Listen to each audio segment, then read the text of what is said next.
أعوذ بالله من الشيطان الرجيم واعلموا أنما أموالكم وأولادكم فتنة وأن الله عنده أجر عظيم. Ketahuilah bahwa harta kalian dan putra-putri keturunan kalian terkadang menjadi sebab terjerumusnya kalian ke dalam hal-hal yang diharamkan oleh Allah, ke dalam perbuatan-perbuatan dosa. Ayat ini mengingatkan kita untuk senantiasa menyadari dan mewaspadai bahwa adanya fitnah atau ujian yang ditimpakan kepada kita terkadang datang dalam dua bentuk. Bentuk yang pertama adalah adanya keluasan dan kelapangan berupa nikmat, baik nikmat berupa harta maupun amanah keturunan putra-putri kepada kita. Atau datang ujian dan cobaan tersebut dalam bentuk yang kedua, yaitu ketiadaan dan kehilangan dari materi harta atau keturunan putra-putri tersebut. Apakah seorang hamba ketika menjumpai ujian dan cobaan tersebut akan selaras dan sesuai dengan ajaran syariat Islam, menjalankan yang wajib dan meninggalkan yang haram, ataukah dia terjerumus kepada perbuatan yang haram? Misal diberi kelapangan rezeki berupa harta, dia wajib untuk menunaikan sebagian hartanya atas nama zakat. Lantas dia bakhil, tidak mau menunaikan zakatnya sesuai dengan ajaran Islam, maka dia terjerumus dan terkena fitnah berupa harta. Dengan sebab hartanya tersebut, dia malah terjerumus kepada perbuatan haram, semisal enggan membayar zakat. Dan semisal bagi sebagian hamba yang diberi titipan amanah kenikmatan berupa keturunan putra putri, maka ujiannya adalah apakah para orang tua tersebut bisa menjaga amanah titipan putra putri tersebut dengan mengajarkan kepada mereka ajaran-ajaran syariat Islam, ilmu agama Islam yang pokok, yang fardhu ain, yang wajib memang untuk diajarkan kepada mereka. Misal tentang akidah, misal tentang sholat fardu 5 waktu, tentang tentang taharah bersuci, tentang kewajiban puasa Ramadan. Dan apakah orang tua tersebut ketika datang bulan Ramadan memerintahkan kepada putra-putrinya untuk berpuasa, ataukah kemudian dengan alasan kasihan masih belum kuat, kemudian tidak diperintahkan secara tegas untuk berpuasa, padahal hasilnya dia tahu bahwa putra-putrinya sudah betul-betul mampu untuk mengikuti kegiatan berpuasa Ramadan.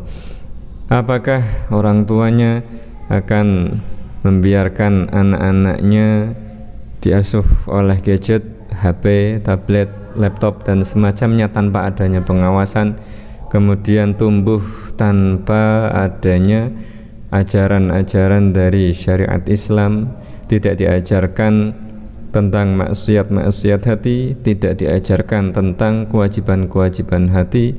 Maka orang tua hamba-hamba yang semacam itu dikatakan terjerumus kepada keharaman sebab fitnah berupa putra-putri atau keturunan yang dianugerahkan kepada mereka. Mestinya dijaga, dirawat dengan pengajaran ilmu agama, diawasi, dibimbing dengan sebagaimana mestinya, namun malah ditelantarkan dengan alasan masih anak-anak, dengan alasan karena belum saatnya, dengan alasan katanya ilmunya ketinggian kalau disampaikan kepada anak usia dini. Padahal ajaran dari Rasulullah SAW, perintahkanlah anak-anak kalian jika sudah berusia 7 tahun, maksudnya jika juga mereka sudah tamyiz, diperintahkan untuk sholat fardu 5 waktu, diperintahkan juga untuk berpuasa Ramadan jika sudah mampu. Dan jika sudah berusia 10 tahun, maka kita diperintahkan untuk memukul mereka dengan pukulan kasih sayang, dengan pukulan untuk mengajari bahwa namanya kewajiban syariat Islam bukan perkara yang main-main. Itu semisal contohnya. Nah, yang lebih wajib lagi untuk ditanamkan, untuk diajarkan, justru lebih tinggi lagi tingkatnya di atas sholat dan juga puasa, adalah kewajiban untuk mengenal Allah, kewajiban untuk mempelajari tentang sifat-sifat Allah, kewajiban untuk mengajarkan kepada anak-anak tersebut tentang siapa para nabi, para rasul Allah, bukan hanya namanya, bukan hanya cerita-ceritanya di masa lampau, tapi juga yang penting adalah, yang wajib adalah dikenalkan sifat-sifat bagi para nabi, para rasul. Apa yang dimaksud? Wajib berkeyakinan bahwa nabi bersifat sidik, amanah, tabligh, fatonah.